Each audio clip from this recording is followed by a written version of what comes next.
Hello po sa ating lahat at dahil nga marami po ang nag-comment dun sa previous video ko nung pinakita ko sa inyo yung mga ginagawa ko dito sa aking mini kitchen or commissary dahil ako lang din naman po ang gumagawa ng mga pa-order sa akin.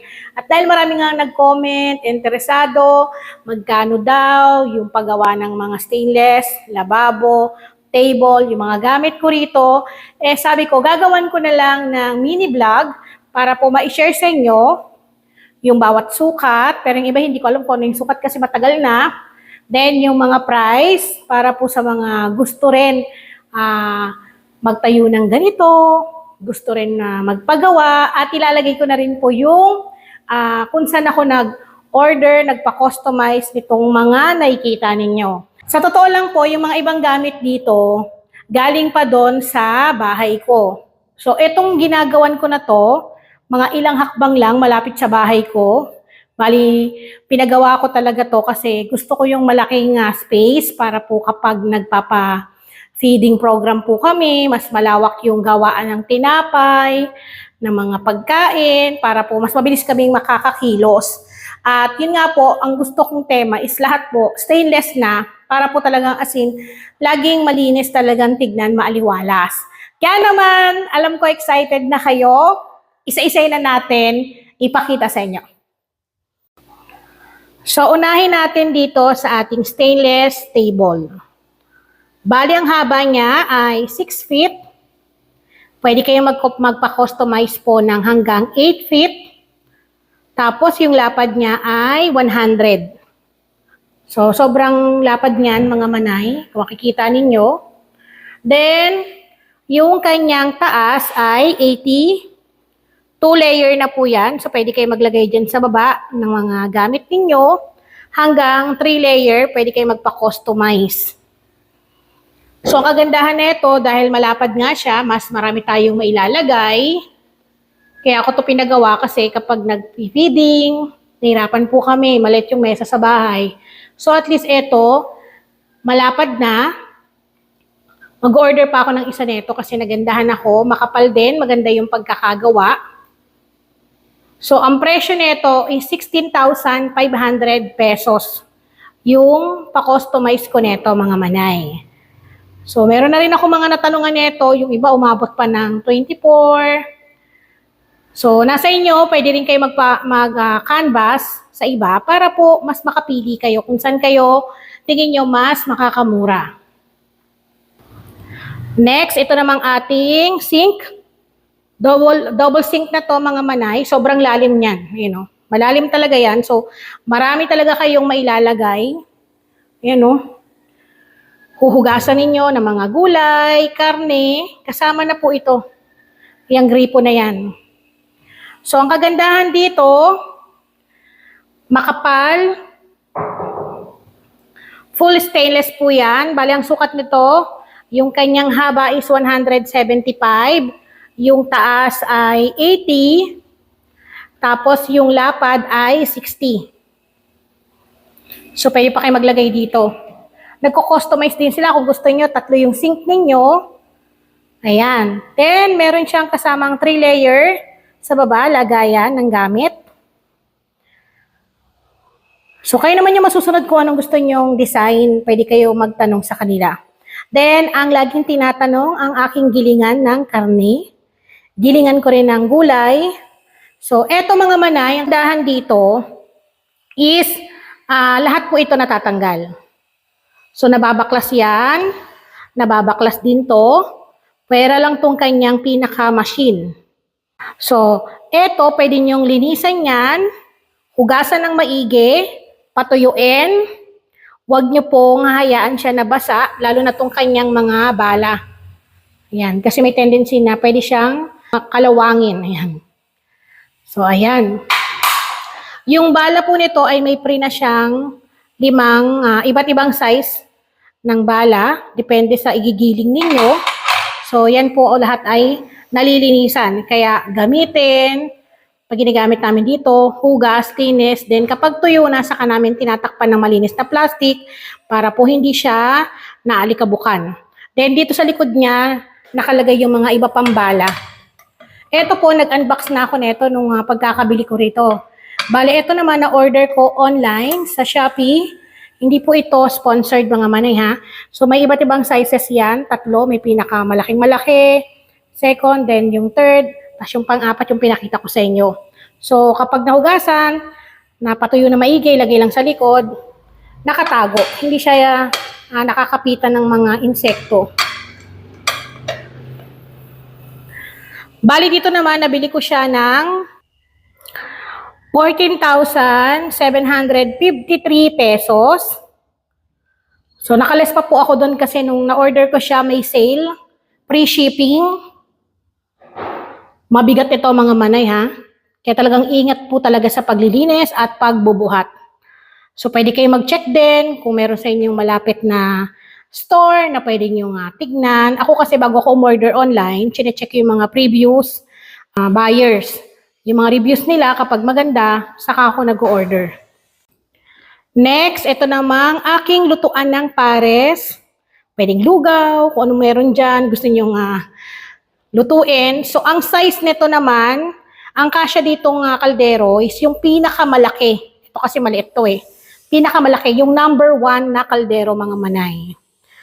So, ang kagandahan dito kasi kaya ako nagpagawa nito, lalo na kapag may feeding nga rin, may pakain, pang negosyo na rin, hindi na kami nababahala na pwedeng tumumba, matapon yung kaldero habang naghahalo. So, ayan, may kasama na tong lutuan. Ayan yung pinaka-stove niya. Ito, na-order ko online sa marketplace mga manay. Kasi nagtitingin-tingin din ako doon. Nakuha ko siya ng 15K. Sa iba kasi natatanong ko 19,500, merong 18, may 17. So eto 15K. Ako na po yung nag-pick up sa Valenzuela. So pwede ko rin sa inyong isend kung saan ako nag-order, nagpagawa nito. So ang sukat nito I think nasa 75 yung taas. Tapos nasa 70 naman yung lapad kasi mas lapad siya rito sa isa. Then yung haba niya, or mga nasa 160 or 165. Kasi mas mahaba yung aking lababo. Then itong aking mixer to ng longganisa kapag marami po akong ginagawa. Kasi mahirap haluin kapag manual na kamay. So eto, full stainless din to mga manay. Pinasadya ko tong ipagawa. So eto, ang katumbas na kaya netong haluin is nasa 20 hanggang 30 kilos ng karne. Full stainless yan. Electric na rin po ito. Ito yung kanyang loob. Ayan. So, eto nung pinagawa ko to, nasa 27,000. Yan, 27,000. Nagtatanong ako nito sa marketplace, mga manay, sa ibang mga store, sobrang mahal. May nakita ako na gumagawa nito, kaya nagpagawa na lang ako. Mas malaki yung naging tipid. So, ginagamit ko siya kapag marami po akong pa-order. So, ang kagandahan kasi kapag stainless, hindi kalawangin, madaling linisan, kasi ito, natutumba po yan. Setting kanyang lock, tapos kapag tapos ka na mag-mix, tutumba mo na lang, kailangan mo lang ng isang malinis na lagayan para hindi ka mahirapan magtanggal ng hinalo mo dito. At the same time, meron siyang kasamang takip, para hindi nadudumihan din yung hinahalo. Next natin, itong aking full stainless na gas oven. So marami nagtatanong nito. Ito po ay 6 tray yung kasya rito. Taas baba. So 3 sa baba, 3 sa taas. Stainless po yan. Tapos may kasama na yung ilaw. May pailaw yan. So kapag gusto mo talaga na makikita yung binibake mo, may kasama na yung pailaw. Tapos, meron siyang glass window para makita mo yung binibake mo. Then, digulong na rin yan para kapag ililipat mo kung saan-saan, hindi ka mahihirapan. Tulak-tulak lang. Tapos, may kasama na siyang, ito, yung gauge. Yan. So, dito mga manay, ang presyo niyan, natanggal na kasi yung yung brand. Pero nahanap ko pa kung saan ako nag-order. So, dito po ako nag-order sa Sterling Oven. Ayan. Ang price po niya is 34,000. ang halaga nito. 6 tray na po yan. 34,000. Tapos nagbigay si sir ng freebies ng rolling pin, 6 tray ng oven. So, nag-free sila nun. Next natin, itong malaking pressure cooker. Sobrang laki nito mga manay. Nag-unbox na rin ako nito. So, etong kagandahan, kaya ako nag-order nito, pampalambot ng karne. Sobrang bilis. Mga 10 minutes lang, lalo na kapag baboy. Hanggang 10 minutes lang kapag nag-whistle na yan, kailangan buksan mo na kasi sigurado, durog talaga sa loob. Then, pwede rin ka ritong magkaning, magpalambot ng mga food sa jar. So, pwede yan dito. Bali, eto, na-order ko rin online sa Shopee, not sponsored to mga manay ha. So, ang price nito is, pakita ko sa inyo. Nasa 10,500 siya. Tapos kasama yung delivery, umabot siya ng 10,847 pesos. So, naglalaan po talaga ako para sa mga ganitong gamit kasi malaki po yung maitutulong at makakasave ng time ko pag maraming trabaho. Sunod naman itong aking proofing tray or proofing cabinet. So, ito po ay acrylic, yung kanyang cover. So, ang kasya rito is 19 tray to eh. Ang kasya rito. So, ang kagandahan dito is, kulob na nga siya. So, kapag merong nagawang mga bread, mas mabilis mapapalsa. At the same time, naiiwasan yung nadadapuan ng mga insekto.